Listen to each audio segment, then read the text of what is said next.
Welcome back to the Brother Show. I'm your host, K Mo. We'll see you back in 1 second with the start of the show.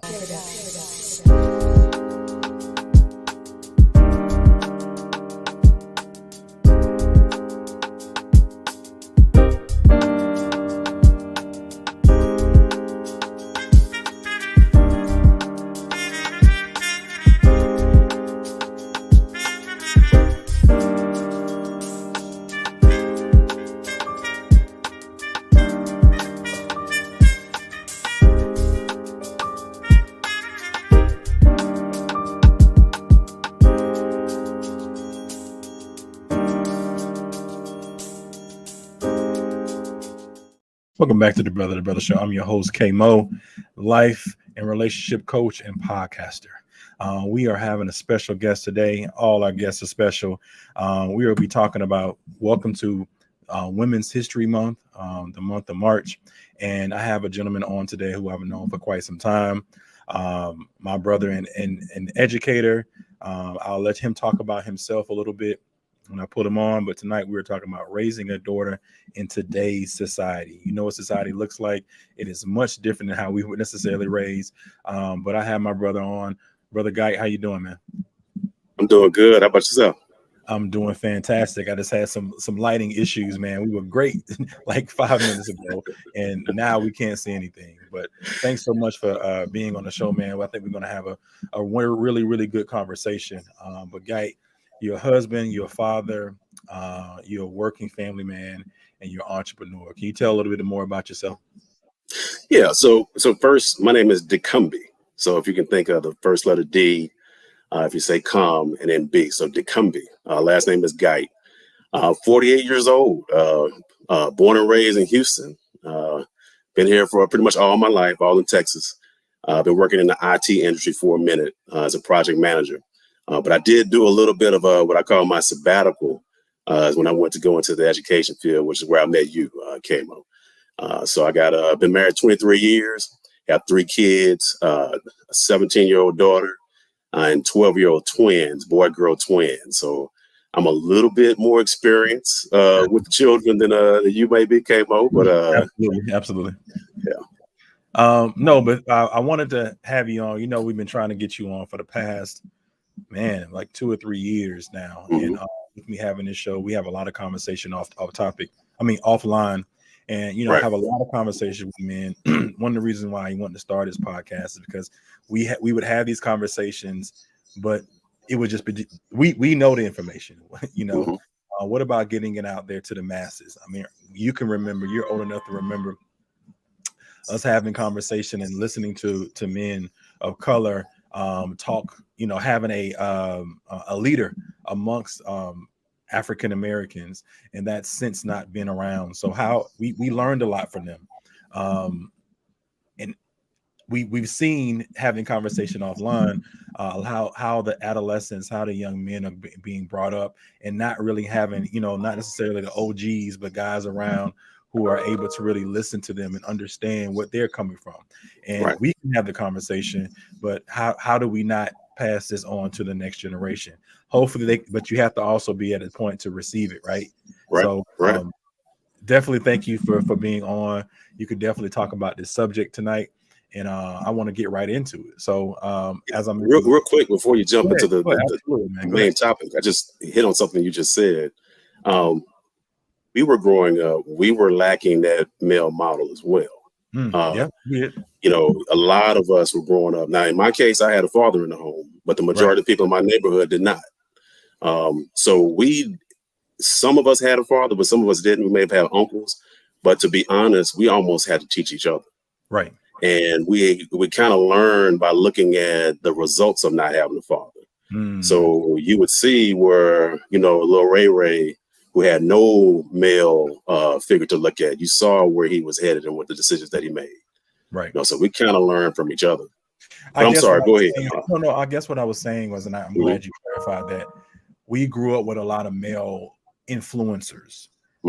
We heard a tone of a man, you know, we heard a tone of a black man. It wasn't foreign for us for not to see not just the coaches, but the principals of our schools. I mean, I went to middle school with a Joe Clark, you know, to see those men within our areas, because I grew up as a single with a single mother as well. So I understand where you're coming from. I think we had more male groups, and we had more conversations, and I feel like that's one of the things that I don't necessarily see enough of these days, because we have now transitioned into our adult grown men, and a lot of the younger kids that I see, they don't necessarily have that, but that's the reason I'm doing that. But I think we have more of those conversations, and we understand it because we've seen both sides of it. We've seen the sides of the strong male, but we also see the decline of the strong male who doesn't have a voice. But we said we're not going to stop having that voice. So that's the reason why you're here this evening, to be on the show and talk about, you know, how to be a man raising a daughter. Yeah. So like going right into it. So, you know, how do you feel like you're being a stern male or heterosexual man with having a daughter? What is that like for you? You know, it's kind of messed up because there is no manual that tells you how to do that.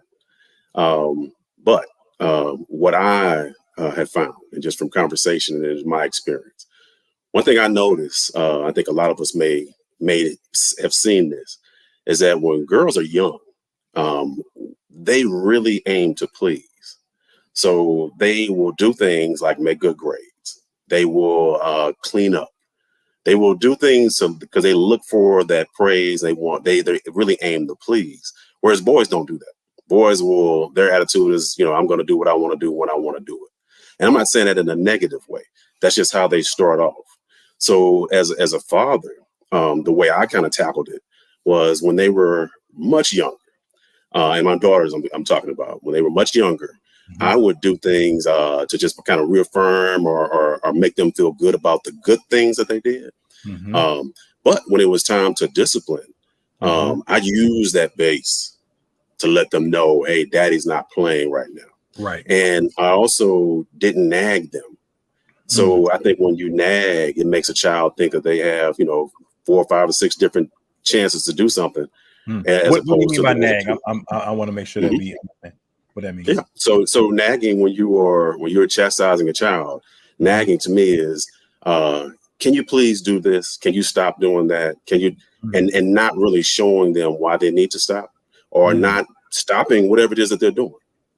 You at a young age, you can stop that. So if you have a child that's throwing toys all around the room, you can physically stop that instead of sitting down and just continuously telling them to stop doing it, and then waiting until till you're almost at your wit's end, and then getting up and doing something. That's how you become in a situation you really don't want to be in.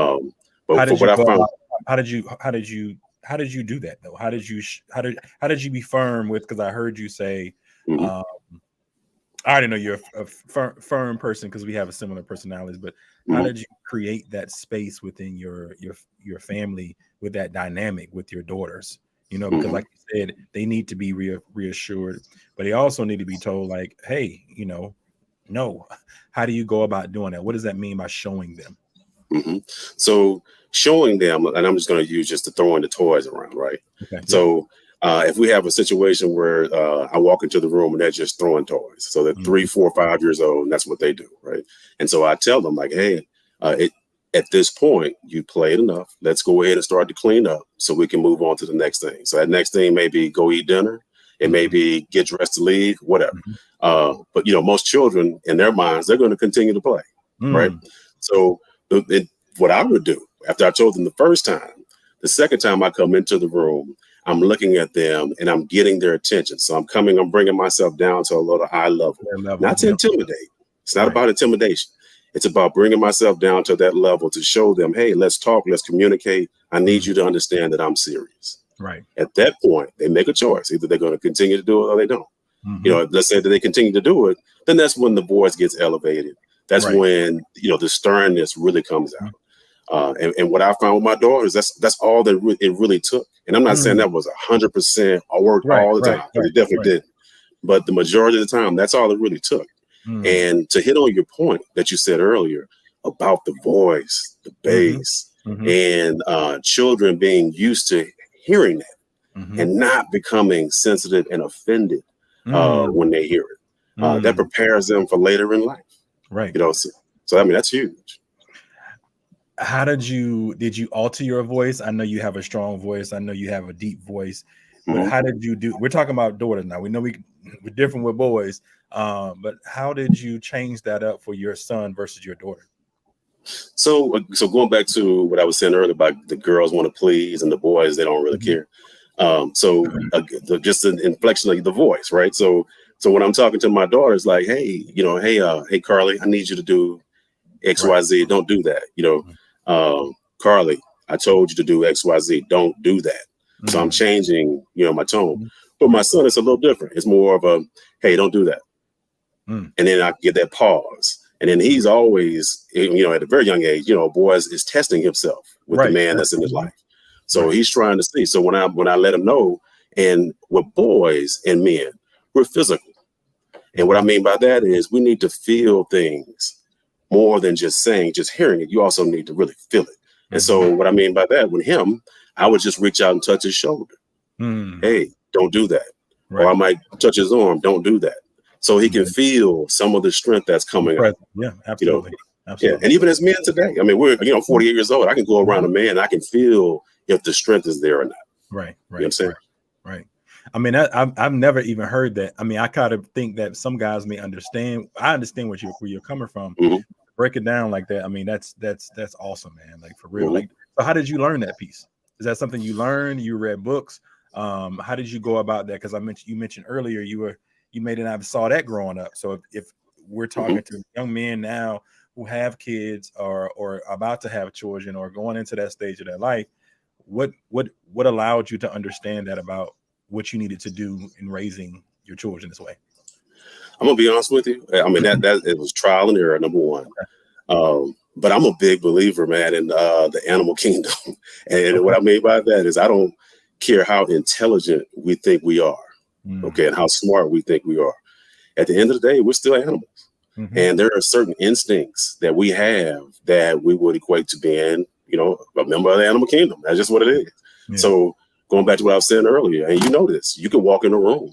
You can walk in a room full of men, and you can tell who are the manly men, right? And then you can tell who are the meeker or who are a little not sure about themselves, just from handshakes, from dialogue. You can tell all that. Yeah, so it's no different with children. Children, they can tell who's going to be the nice parent and who I can mess over and who's not going to be the parent that's going to do that. So that's just, I'm just a firm believer in instinct and feel. So this is perfect going into this segment of this question. So should we say anything? Like, do you feel like, and I'm sure you're still in education and working and also having children. If you didn't create that level of space, what do you think wouldn't have happened?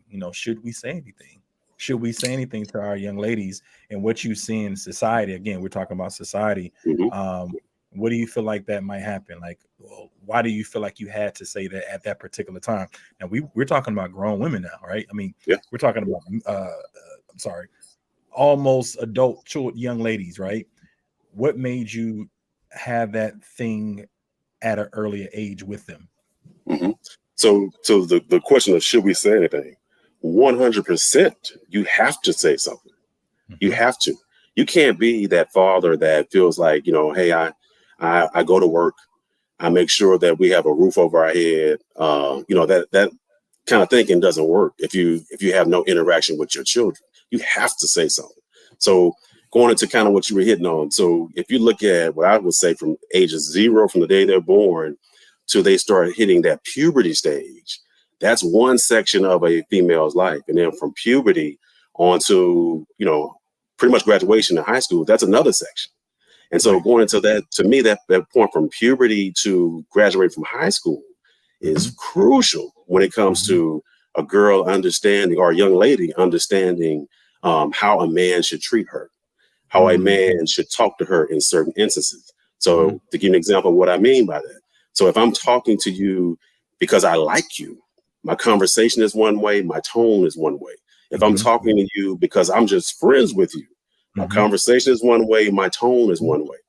If I'm talking to you in a business setting, this is what we have to get done, or athletic setting, where the conversation is a little different. All those scenarios, Right. those the girls need to be aware and Mhm. exposed to that, so Right. they know how to interact, You're right. Yeah. Yeah. and how to navigate. You know, Right. to me, a lot of young ladies Mhm. get confused when guys are saying all the right things and Right. being Yeah. suave and you There's know, manipulating. Right. yeah, manipulating the hell out of them. But if they have a man that's around who has none of those intentions, Mhm. but they're able to see. Now, your daughter see a father sweet talk a woman? He sweet Mhm. talks his wife. Mhm. She sees that.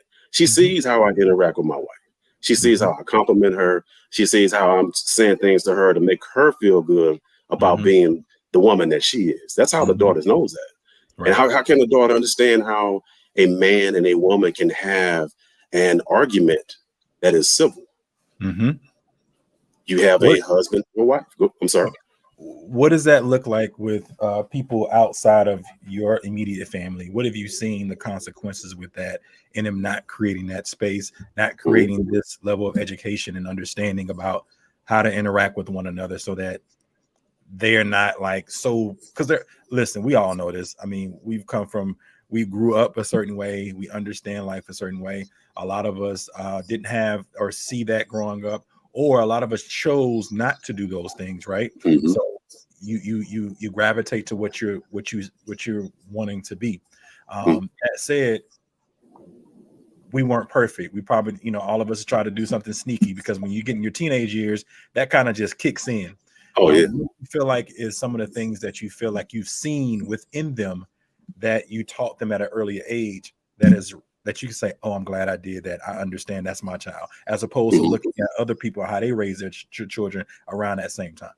Mhm. That makes sense. Um, oh yeah, makes a whole lot of sense. I can give you several examples. I tell you when they were young, extremely young, just going to the daycare to pick them up. You can tell the difference between the children who have structure in the home and the children who don't. I mean, the children that have structure, they're listening to the teachers. They're Mhm. actually sitting around and doing what the teachers tell them to do, while the child that doesn't have the structure is hanging off the ceiling fan, or is still outside when they're supposed to be on the inside. So I'm Mhm. using my daughters, for example. It's plenty of times where I've seen where my youngest daughter went to a Montessori school. So Mhm. that's when, they're really teaching in the daycare phase, right? And I've seen her sit in class and the teacher tells them to be quiet. So she's Mhm. sitting there with her finger Mhm. over her lips while the other kids Mhm. are still talking. She's Mhm. understanding that you have to follow direction and follow lead. So I saw that at that early stage. Did you do any of those things at home? Those things, any practices at from school to at home? Never, I can't say that I ever adopted any of the school practices Mhm. when I was raising my kids. I can't say I did that. Okay. But I just think that from the early stages of getting them to understand when I need their attention, Mhm. when I need them to act accordingly. Right. We always say this: act like you have some sense when you got in public, right? Absolutely. Yeah. So my thing is act like you have some sense all the time. You don't have to go out in Yeah. public, act Yeah. like you have some Yeah. sense in the house. Now I give you some time. It's Right. gonna be times when you're gonna act crazy, but Mhm. that's just, I tell my kids all the time, you have something here that's the most powerful thing that is on this planet. Use it. Mhm. Use it. Right. How does that look now? We Mhm, have different things going on in the world, man, like with how we view women, right? Not mhm, just to view women, but also how the younger guys are coming up to view women. mhm, We saw this whole stereotypical thing of, you know, women on videos or portrayed, but we also had a balance, right? We saw the mhm, bad stuff, but we also saw the Cosbys. We saw the other imageries that really showed us how to treat women. Even the mhm, love songs with Babyface and all those other guys who like kind of did those romantic songs to like show a difference, right? Nowadays, you don't really see that portrayed as much. It's very imbalanced. mhm, And I have a tough time, especially I'm like looking like if I was a kid, what does that look like for me?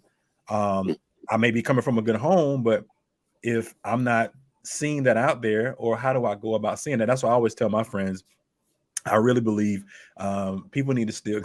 I know it sounds crazy, but I almost have arranged marriages, and I don't think in the sense of arranged marriages that as formal. But I had one of my good guy friends on here, and he was saying that he actually had an arranged marriage and didn't know he had an arranged marriage, in the sense of his dad hooked him up, right? He didn't know it was a hookup, but his dad knew his wife's family, and gave him the phone number at 24. He was like, "Why don't you call Keisha?" Well, I'm not sure what his wife's name is, but give me an example, Keisha. And he did like them, gave her a call because his dad knew him, knew what he was attracted to, and knew her upbringing. And so it instantly was a match. And so I think we need to try to like look at those type of scenarios, especially these days, if we're talking the way we're talking. And so what do you feel like the pros and cons to what you're doing when you're talking about raising a daughter and going into a womanhood? Do you feel like she's going to pick somebody like you? Do you feel like, because I know it can be hard, because I'm going to get to that next question, right? What are the pros and cons for you really believing like what you're doing is not going to go in vain? So you hit on a lot of stuff, and I don't want to miss some of what you said. What are the pros and cons to? Yeah, I got you. But there were some other things that I thought were really good with what you were saying. So when you talked about the arranged marriages, first of all, let me just say this: raising a child is extremely tough. It's extremely tough, and I think for every generation of people, they've thought that their job of raising that child was tough, and it's all relative to the time that you're in. So when you look at the time that we were growing up, we did have the Cosbys. We had more of the diversity and things that we saw.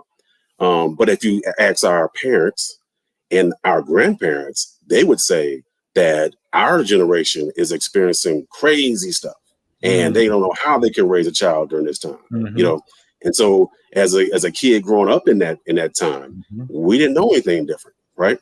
We had the commercials that we watched all the time. They showed you, somewhat sexual nudity type stuff. You might see a leg or whatever, you lose your mind, right?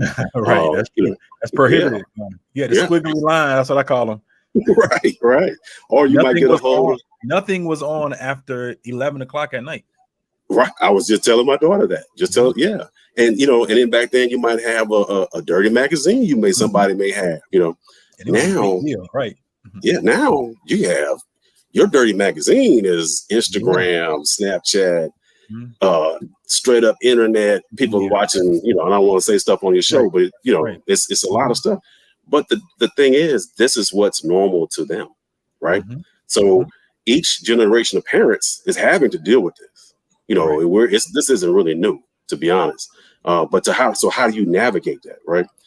To me, you have to have alternatives.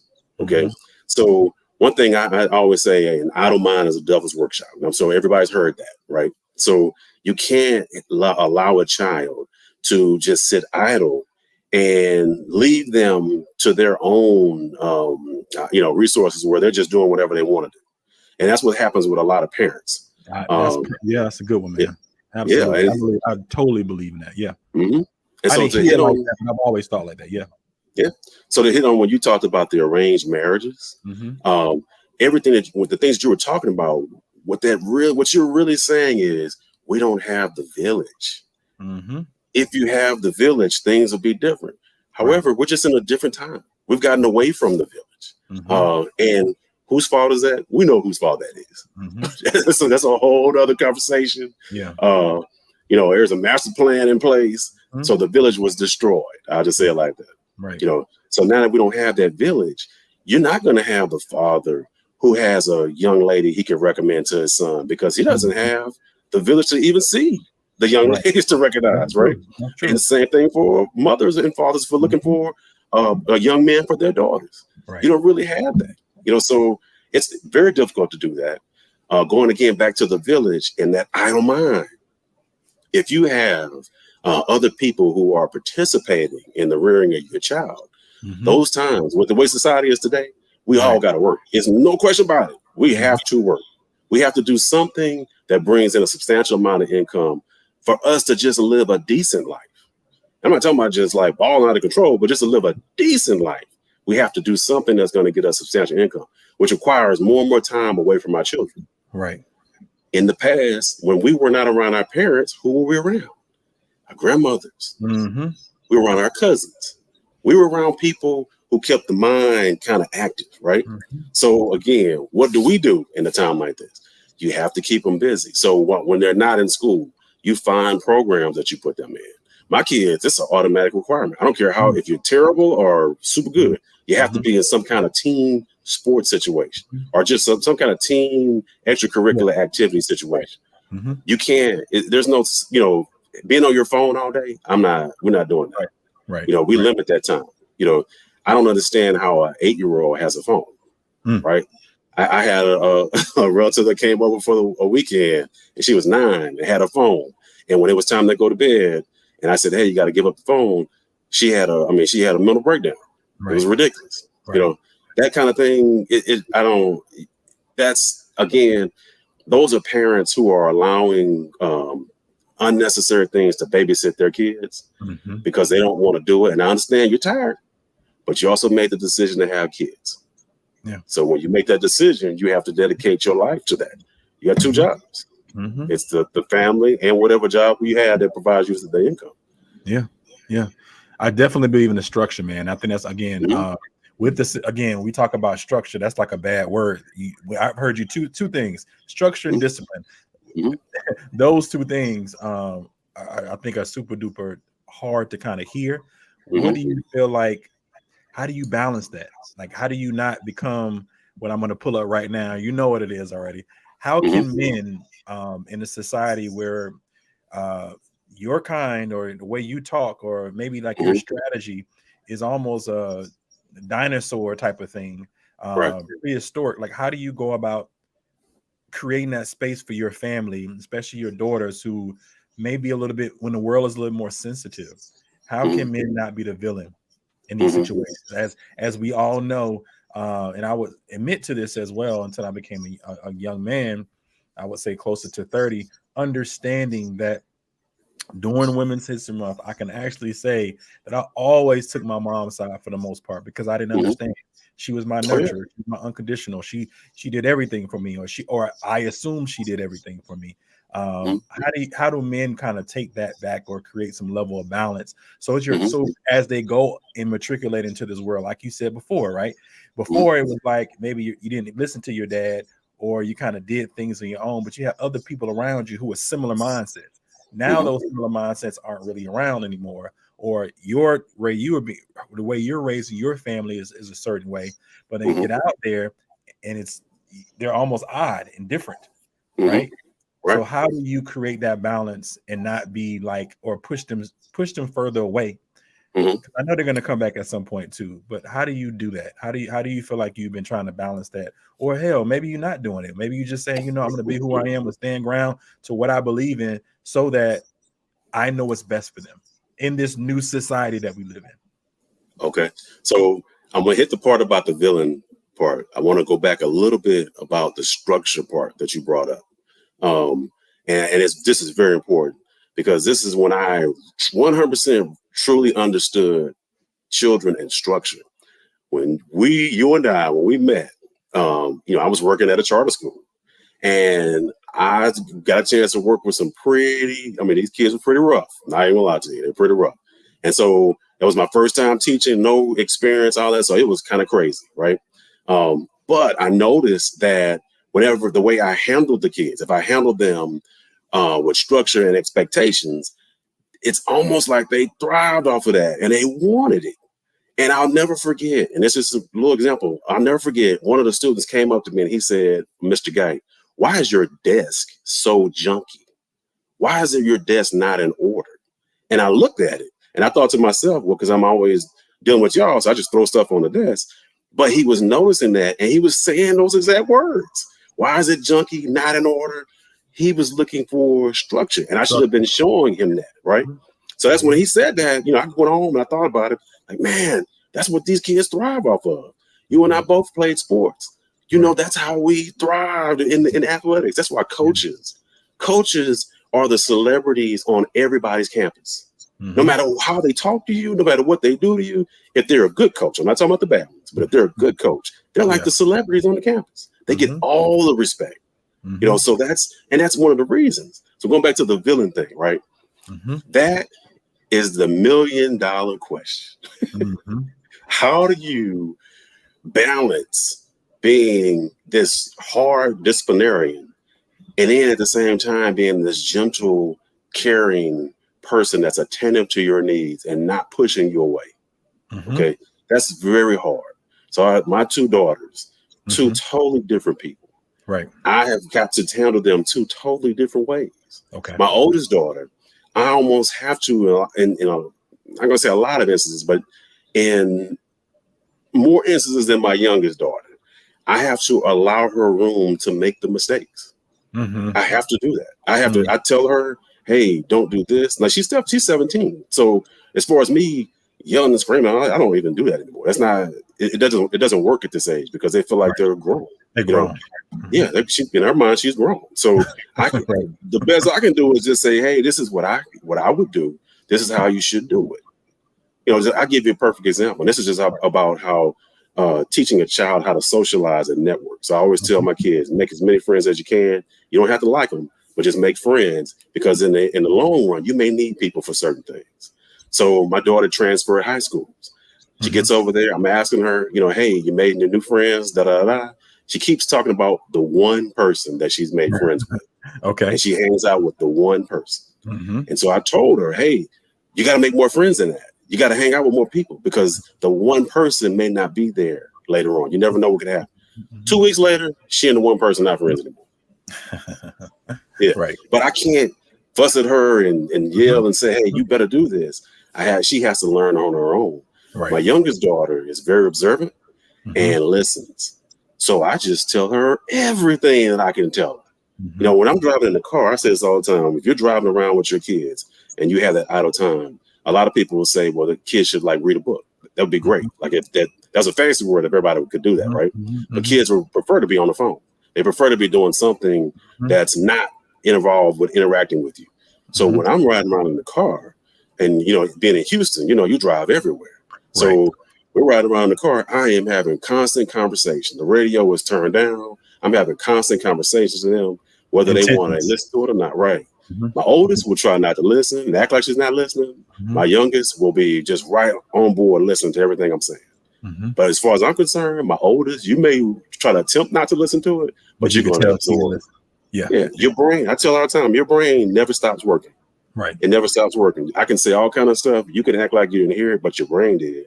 Your brain received it. And when you get that little voice that says, don't do this, when you're by yourself, that's that brain telling you. Right. That's that spirit talking to you. How do you, this is my last question, but to follow up to this, how do you go about with your daughters? Again, going back to society, like how do you feel like you're creating that space for them to come back to talk to you? Like how you say you have to do it differently with both of them. Mm-hmm. How do you balance it where you don't give her, you don't let her fall too much, right? Because that's still, you've invested in this person, right? Right. Men, we're investors. We're givers, so we have to invest in something, and we want to make sure that we get a return on our investment. You want to make sure that with all the things you taught her from the time she was a child is going to resonate, so she can be out there. Because we as men know how crazy the world can be for us, and you also know how it can be crazy for them when somebody is not talking to them, like you're saying you talking to them. How do you navigate that? How do you navigate, your youngest daughter is a certain way, the older ones you like but you don't want her to not get out there. Do you really believe she's really taking it in and she's not going to make those mistakes? Or do you feel like it's just a facade? Or I'm talking about like, how do we talk to our men who are trying to figure it out or don't necessarily know what to say to their daughters, or they feel like they're just putting their hands in the air at this point? Mm-hmm. So number one, you made a huge point about the investment, right? So I just had a conversation with my oldest because she runs track. And I was talking to her about a specific trainer for high jump. And I explained to her, I said, he's expensive. I said, but you need to understand, I'm making an investment in you. This is an investment. And my return for my investment is that you are able to do the things that you need to do in your life, whereas you're taking care of yourself and you're living a great life. And you're not walking around, being depressed and nervous and and can't figure out where your next meal is going to come from. So that's where my investment comes in, and that's the return that I would like to see. So going to how do you navigate keeping a daughter from going too far, but you still got to give her some rope, right? I don't think that's even specific to just the daughter, but I know the daughters are our topic, but just people. How are we as people? We are all wired to take as much as we're willing as we can from somebody that's willing to give it. We're all wired like that. Now, some of us are not, so we're not as extreme to where we take advantage of people. None of that. You and I, we use each other. How do we use each other? We use each other for dialogue. We talk to each other. We educate each other. We're still taking from each other, but we're doing it in a positive way. But everybody's wired like that, right? So when I look at my daughter and giving her enough rope, but not enough rope to hang herself. Okay. So to give an example, if she's going to go, she went on her first date. Was it maybe 4 or 5 months ago? That was last year. So she went on her first date. So I'm not going to allow you to have this boy come pick you up. You go straight to wherever it is y'all going to go. And then you come home. Nah, we're not going to roll like that. So this is your first date.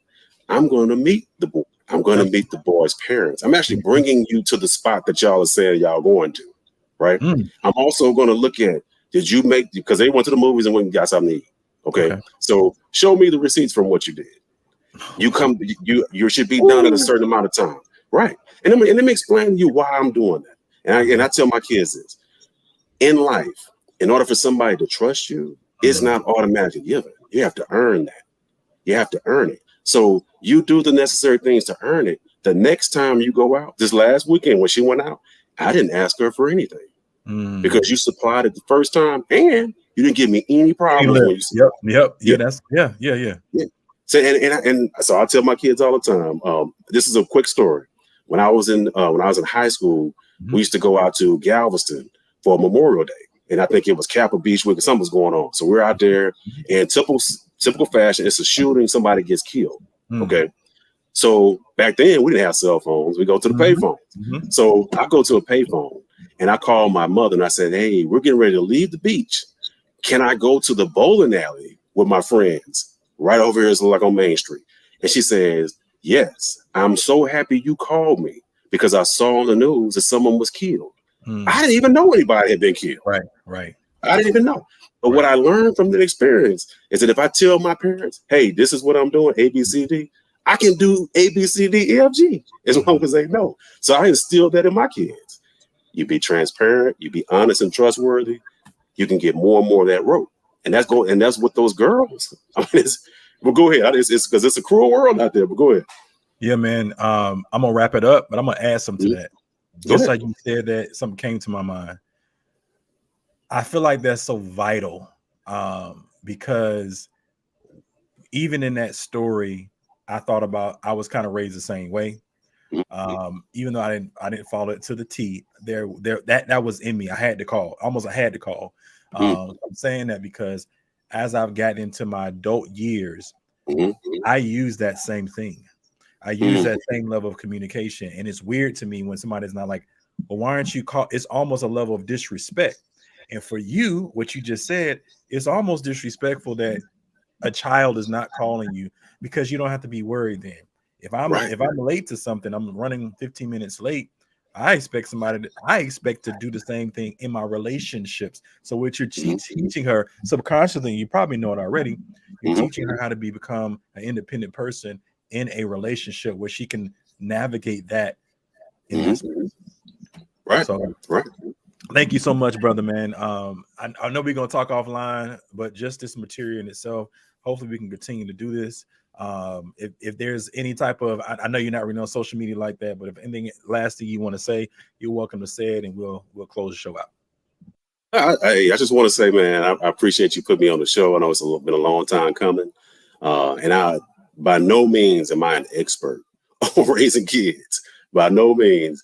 But I have to say that I based on what I've seen other parents go through, or some of the things that some of the children are going through, my kids are okay, and I've been able to keep them on a path that you're gonna stray, you might run east and west a couple times, but as long as you don't stray too far from the north and south direction that you're headed, I think we're doing okay. And I think, fathers that out there, here's the thing: don't ever give up.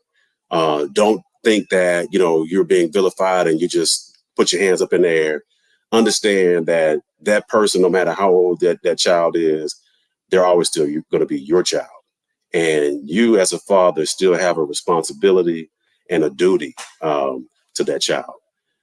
But again, thank you for putting me on the show, man. I really do appreciate it. Yeah, I appreciate it, man. You got a lot of wisdom, and again, we need to make sure we continue to have these conversations outwardly, so other men that are going through the same things or agree with us, we magnify this in that community. So, thanks again for being on the show, Guy. Until next time, for the Brother to Brother Show, I'm K-Mo, and we'll see you again. Thank you, listeners and viewers, for coming onto the show. You can find us at tomorrowsmen.com, on Facebook at Tomorrow's Men, and on Instagram at Tomorrow's Men. Please click and subscribe to the button below. I'm your host, K-Mo. Until we meet again, know we love you, work with us, be with us, and know we're coming from the heart. Peace.